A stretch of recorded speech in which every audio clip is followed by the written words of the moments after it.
Hi everyone, this is Jesse, and this is The Valiant Lifestyle. If this is your first time watching me on this channel, I'd like to welcome you. And I'd also like to invite you to hit the little all notification button here, and that lets you know about any video that I produce, that content that I produce. You'll be notified when that becomes available to you. So all is good. All right, I want to dive in here. Now, there's something that I have been meaning to really dive into for some time, and it has to do with not so much towards addictions, but I want to talk to you about the self-hate program that I've ran in the past, and there's some puns in here too, and I will inject a little bit of humor because I think that you will more or less appreciate love that more so as I go through the dry stuff too. So this video is going to be about the unconscious self-hate program that I've run. What did that look like for me? Well, I think it was the half marathon 34. And I started to wake up a bit. And when you mean wake up a bit, you should be awake for all your races. Yes. But what I mean is focus, clarity, integrity, awareness. And what I was becoming aware of was that the things that I cherished most were that I was being integral to myself. I was being honest and respectful to myself. Now, I wasn't. Here's why. I was having issues with infidelity. I was having issues with overeating, and then the compensation for that for me would be, let's sign up for another half marathon and let's do a bunch of training so that I don't have to worry about anything that I ever put in my body, including through my ears, not only my mouth for food, but it was a form of a dance. It was a form of a distraction. And it wasn't until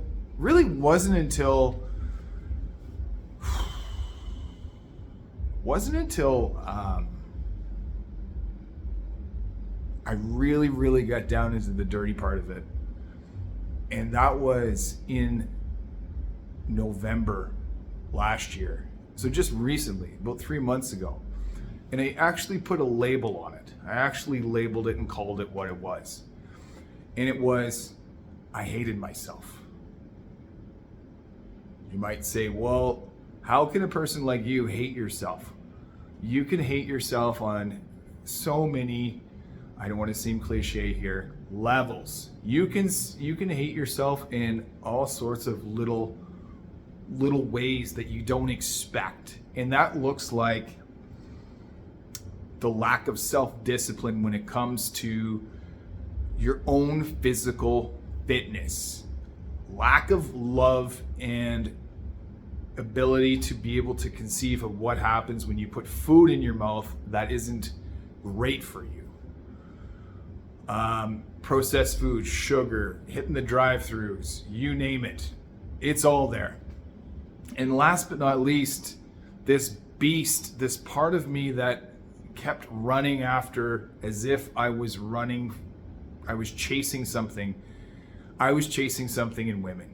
And for me, it was a bit of a challenge to see how far I could go. And when I could get over that threshold of getting a number or getting closer to that person, I could see how far I could take it, and that meant that it would mean me undermining my own marriage at that time. And I mean, this is stuff that is pretty raw here. You're going to be hearing it for the first time, like I am, but it's got to be out now. It's got to be out in the open. And what it was a distraction for how I treated myself. I was so upset at myself on the inside. Like I was so upset at myself on the inside that I was trying to find myself in other people, other women. And that meant creating a distraction from really, really sitting down with my sadness, my anger, and my inability to be really loyal with myself, and lacking self-discipline, lacking the love. And part of that I realize comes in through my childhood and what I learned from my folks. But I mean, they're off the hook. They're off the hook. There's no blame for that. It's all my responsibility when I become aware of really what's going on through the symptoms of things happening. What does all that mean? I was running the self-hate program. I hated myself and I was running away from my problems. And my distraction from just running away, just being able to run away like that, was doing a half marathon and trying to get that dopamine dose. But what I was doing during my races was I was stressing myself out, because what I would do was I claimed it solving the world's problems, solving the world, finding resolution. I would hack the whole race. I would worry, I would stress, but I would generate enough endorphins, enough wonderful dopamine, and mixed in with the glycogen, the sugar stores when you churn things up, that I was able to get a high enough that I wasn't able to feel bad. And I would do that day in, day out with running and training, and just really trying to do the right thing, but not knowing how to nourish my soul. And that was admitting that I had an issue with integrity. I had an issue with taking responsibility. I lacked respect for myself because I was going outside of the boundaries of my marriage to try and figure out who I was. And that's not cool. That's not cool. That's not cool. And I paid the price for it. The consequences. Those are life lessons.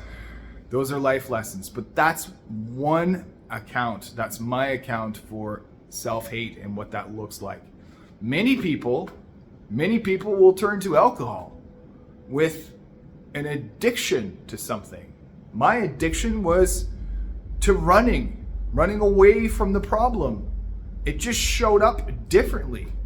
It's no different to somebody who's an alcoholic, who has issues overeating, who has issues with drugs. They're not facing their problem like I was, and just dodging it, distracting themselves in a different way. So you get this temporary fix, this temporary emotional fix, so that you can serve yourself with okay, I can feel good. You artificially stimulate yourself in a way that you don't have to look at the darkness inside of you. And for many people, that's fearful. Like, that is, it's dread. It's dread that you have to look into that, whatever that is. But let me tell you something. If you don't look after that now, your body's just going to start taking notes. Your body's actually already been keeping score. And it's showing up in ways that you wouldn't fathom. People with neck issues, this is one of the most vulnerable parts of your body. So you're doing this, you're scared of the world. You're scared of the world attacking you from behind, from the front, from the sides. If it's on your right side, your masculine side, you're protecting something that is a wound, a core wound, masculine in your life. Feminine side, it's similar, but it's a little bit different in the sense that it comes from some sort of core wound that's related to mom, left side. Core wound related to dad, right side. And it's some sort of learned belief system that is nursed through trauma. And it ends up becoming an issue in your tissue. And for me, that was all lower back and right shoulder. lower back, right shoulder. I wasn't eating very well and it was showing up in my back. Yeah, it shows up in your back. The trash that you eat shows up in your back. Why? No one's watching your back. You don't got your back. It showed up back there, both right and left side, which was showing me right and left side in the front, which was my gut. And if you look at that drawing behind me, right and left, sigmoid, cecum, blocked up. And that shows up as back pain. There's nothing wrong with your back. It's your stinking thinking and then the rotten food you eat that shows up in your back because you don't have your own back. All right, I'll bring it down now. The self-hate program. It runs deep within all of us. We just call it something different. For me, this is what it was. So I want to give that to you. This is going to resonate for somebody out there or many of you. And this was a lot for me to talk about. Like, this was very, very intimate. But as I said, I got to get this out there. So, because it's going to help somebody. It's going to help somebody out there. So, if this is you and you want to get a hold of this, finally get a hold of this, I urge you to go to my website, thevaliantlifestyle.com, and book your 30-minute discovery call with me, and we can talk to this. We can come up with a plan, my man. We can come up with a plan. Even if you are a woman too, I will look after you. Because when I'm taking care of you, I go all in. And the details matter. And I want to make sure that you've got a solid plan. You are heard, you are seen, you are felt, you are loved, you're respected, you're needed. And you get all that and more. All right. Thank you for hanging on. Thank you for watching. Let's do this.